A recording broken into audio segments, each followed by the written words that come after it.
Hi guys, welcome back again to my channel. If you're new here, my name is Zina. You're welcome to my pregnancy series.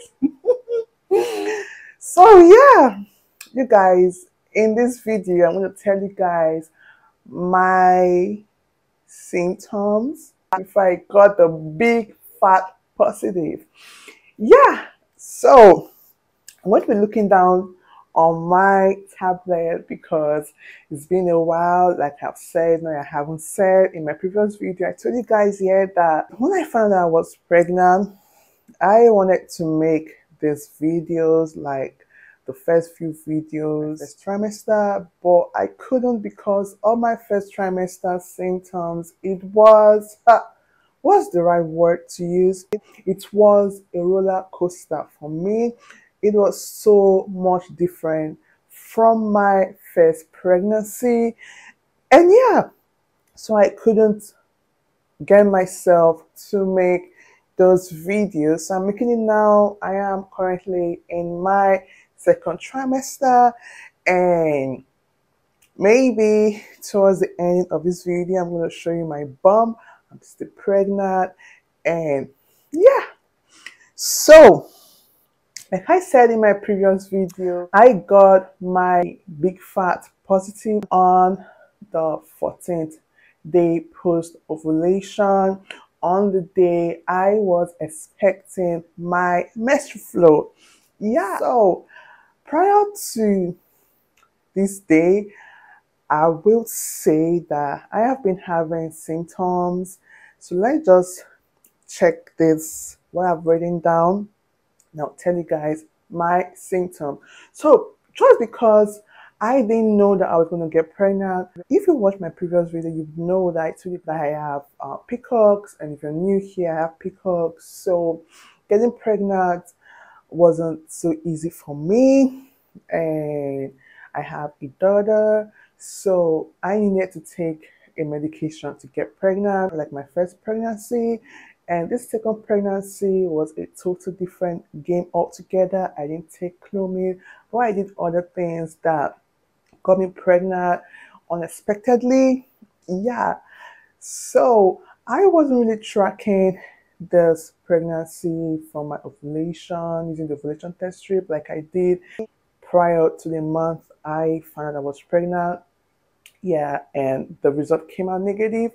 So for this particular pregnancy, I wasn't tracking anything, I wasn't documenting up until I started testing.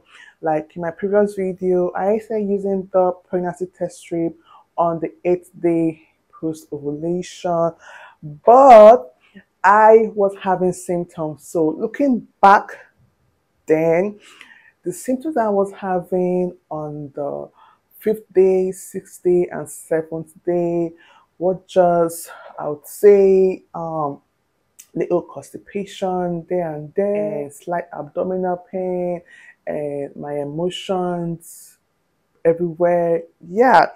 But from the day I started documenting was on my 9th day post ovulation, and this was when I started feeling significant symptoms.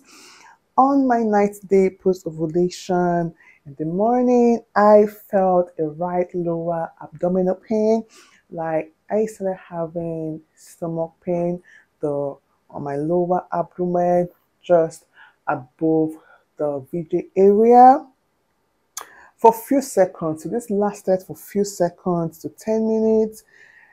Yeah, so it lasted for a few seconds to 10 minutes.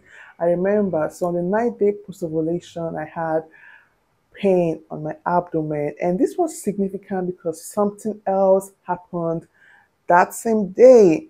Now, if you've seen my previous video, you would know what I want to talk about next.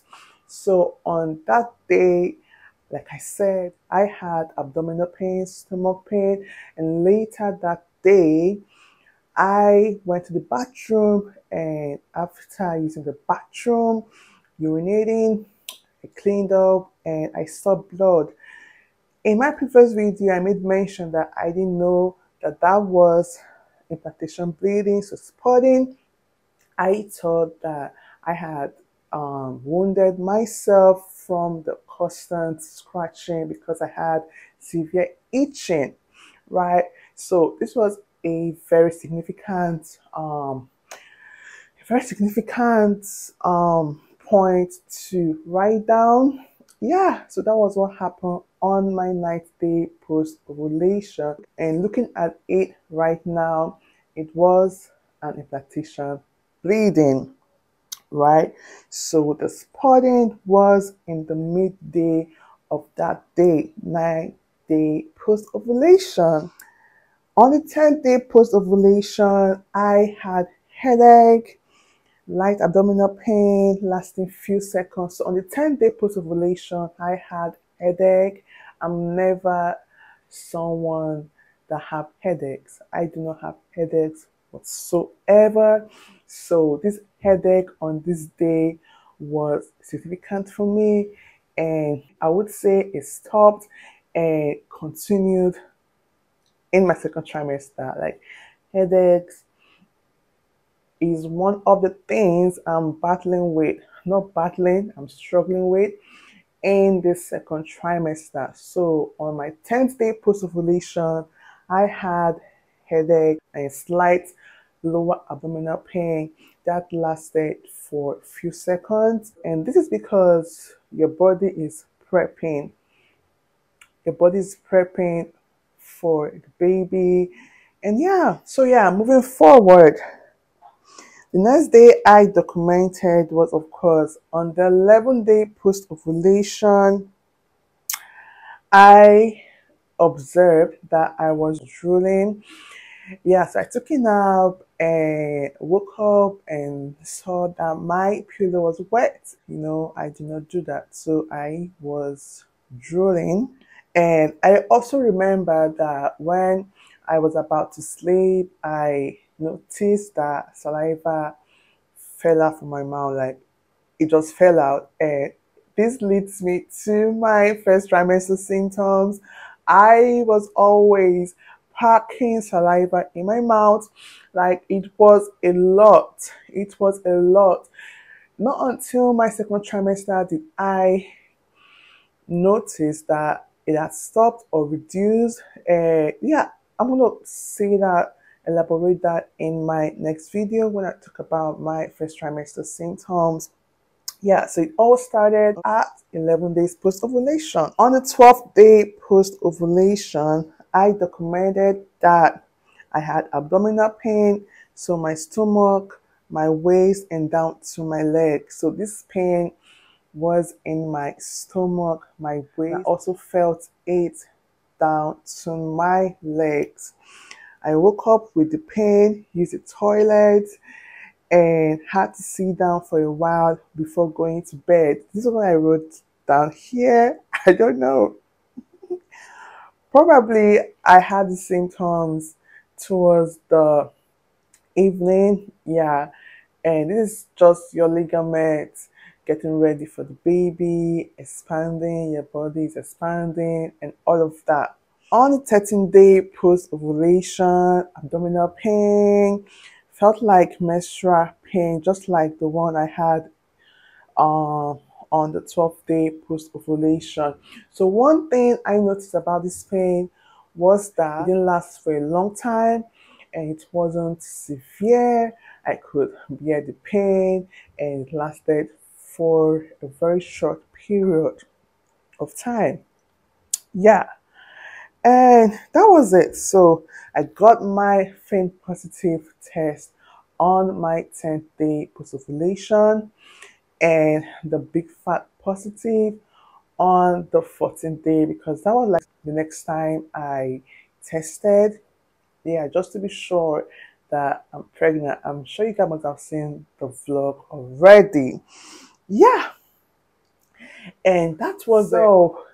I'd say that my symptoms after ovulation kind of mimicked the normal menstrual symptoms, except that I had the drooling. I didn't have no breast tenderness. I didn't have nausea, I didn't have vomiting before the positive pregnancy test, and I was just living my life. So in my next video, I'm gonna tell you guys my first trimester symptoms from the fourth week, and it's gonna be so interesting because I just had to make myself documented because I was so overwhelmed by these symptoms. And yeah, that's it. So I hope you guys have enjoyed this video so far. I'm gonna see you guys in my next video. Let me show you my bum. You see it? 23 weeks pregnant today. Yeah. So guys, I'm going to see you guys in my next video. Thanks so much for watching. Bye.